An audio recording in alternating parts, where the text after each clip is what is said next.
Back to those elites. For me, the most important term is not actually the elite. You can be part of the elite and still be on the side of the people. But elitism. Elitism is an ideology that prioritizes the interests of those at the top.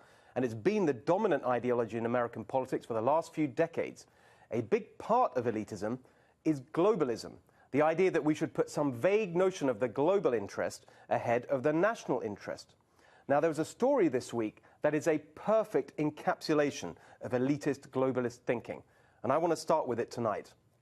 It was reported that tech giant Google is working with the Chinese government to develop a search engine that implements the regime's censorship of information it doesn't like. This is part of Google's plan to get back into China after it pulled out in 2010 in protest at the Chinese government's hacking of Gmail. This story is very personal for me. The China part is personal because my parents are Hungarian. I know all about oppressive communist regimes, and believe me, that's what today's China is. The Google part is personal because my wife once worked there, and we now have a very comfortable life as a result. Some of Google's top executives are close friends. But you know me by now, when I think something is wrong, I'll say so, whomever it may offend. And this is not just wrong, it's shameful. Of course, it's not the whole story about Google. I use Google all the time. I'm sure you do too. It's important to be fair and reasonable. Google's products are useful, and that's why it's grown so big.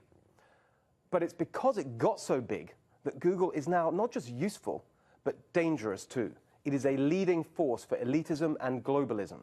It's the essence of globalism that businesses have no loyalty to their home country. For more than most corporations, America really is Google's home. Did you know that Google got started thanks to a program run by the US government? Google wouldn't exist if it wasn't for American taxpayers.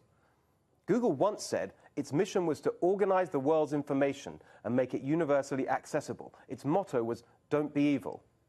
But now they floated off in a giant balloon of arrogance, untethered to any notions of loyalty or ethics.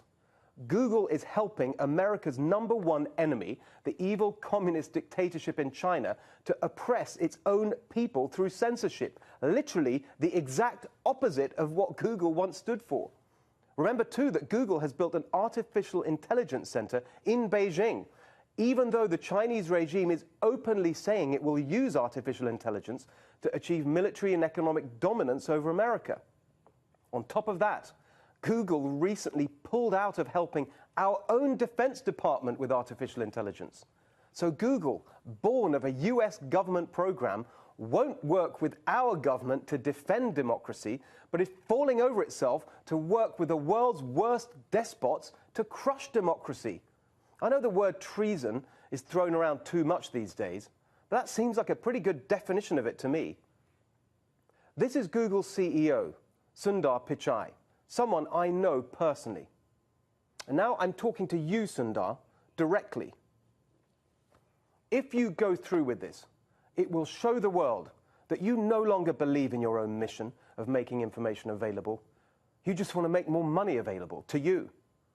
It will expose all those sanctimonious, high-minded tweets and statements about human rights and standing up for values as pure BS. It will confirm that Google is driven by one thing: maximizing GCP, greed, control, power. Of course, you wouldn't come on this show to defend yourself, and I know why. Partly, you just refuse to be accountable. But there's a worse reason.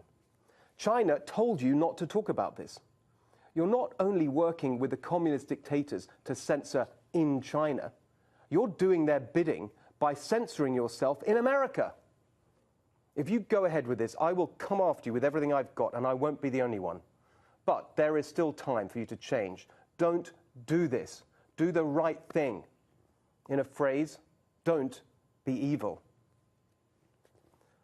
All right, follow us at NextRevFNC and at Steve Hilton X, and let us know what you think.